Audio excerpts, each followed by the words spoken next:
that came up in Governor Sandoval's speech was that he still feels that portions of the health care law are unconstitutional. We'll continue to fight it. But we must prepare for the expansion of Medicare, costs of $574 million to the state between 2014 and 2019. It's just an astonishing number. It's an astonishing number, and it shows the frailty of the legislative process. Congress couldn't come up with an answer on what to do with people who couldn't afford to buy insurance.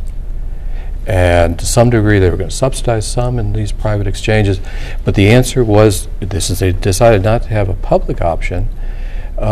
They simply expanded the Medicaid program to cover most people up to 133% of the federal poverty level who were uninsured. The problem with that in Nevada is we currently cover people at 32% of the federal poverty level. Now, that's a lot of people that are now going to be on Medicaid if this program goes through, and I think probably this part of the program probably will go through. Because nobody has a better answer, but the feds are going to have to come up with a lot of money to pay for it. Nevada can't pay for its current obligations under Medicare or Medicaid, or more accurately, Nevada hasn't properly paid for its current commitment under Medicaid, and that's why we're at the bottom of so many of these lists. We're behind Guam on what we pay per capita for Medicaid. It's not, but people get sick. We have such tight eligibility standards that for the most part, most of the money in Medicaid goes for people with disabilities, for seniors in nursing homes, for the severely mentally ill. Well, those people need care. If the state doesn't cover it, they're still going to need care.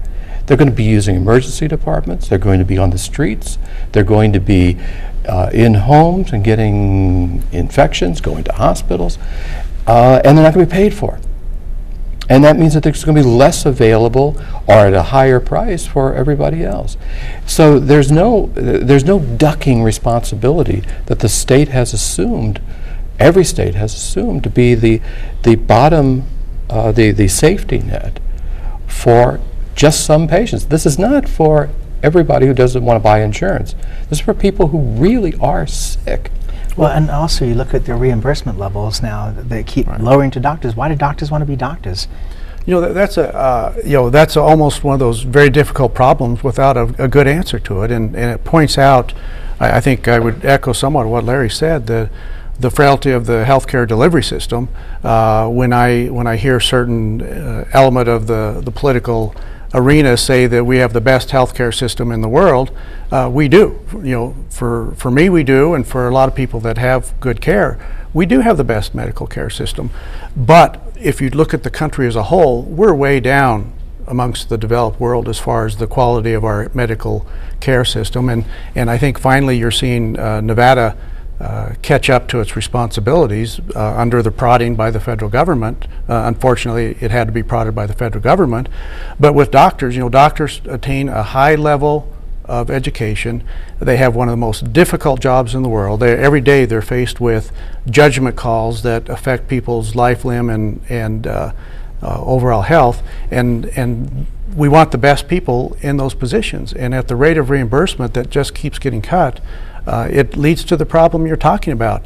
But what is the answer? Is the answer to say, okay, we're going to have a population that simply doesn't get health care, or if at best it gets health care in the emergency room? That's not a good answer. And that's the problem with why it took so long to get a comprehensive health care reform bill, is that a lot of the answers to it are pretty crappy. And doctors shouldn't be cut because of what they do and the education they have. But what's the other answer to it? Well, part of the problem is going to be that the doctors who can't afford then to see Medicaid patients at 15% off of the 2002 Medicare fee schedule, which is what they've been paid now for the last 7 years, that they're going to drop seeing Medicaid patients. Well, it's access for those patients. But there is a duality in most countries in welfare type care or indigent care versus pay for service. And right now it's pretty much the same. in Nevada than I'd say in the United States.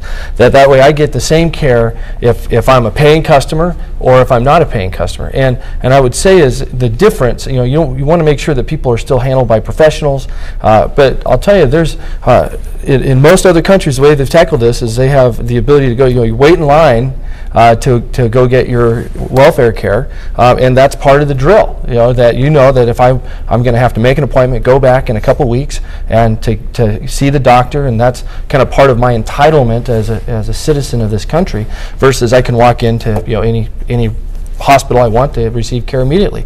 And those are, from a service, just a business perspective, those are two different service models. Mm-hmm. And so I think we ought to, right now, I believe, just got our insurance quotes back, insane, and it's because there's more people taking care of taking advantage of the emergent care that's very expensive, and then lopping that on the few people that are paying. And ultimately, it's a tax structure, de facto tax structure. Hang on a second, guys. Right. Why the state can't we have to make some money here, otherwise we will be on welfare. We'll be right back on Nevada Newsmakers after this timeout.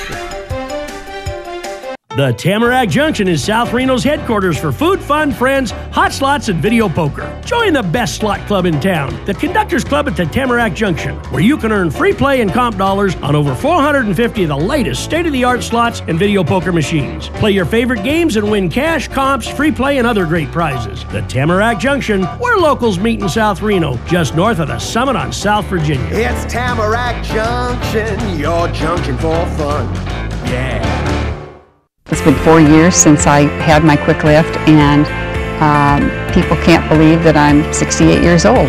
And it's just a very exciting time in my life, and I'm so glad I did it. Erase up to 10 years in about an hour. I just look refreshed, and I look very much like myself, only younger. The Quick Lift is sweeping the nation. Become one of the thousands of men and women enjoying the lasting beauty of the Quick Lift. Call Sierra Plastic Surgery today for a free brochure. Discover the textures of the Starving Artists Art Sale. Discover the beauty that real hand-painted oils can bring to your home. Original sofa-size paintings sold elsewhere for hundreds of dollars as low as $19. Smaller paintings from $7 and absolutely nothing over $59.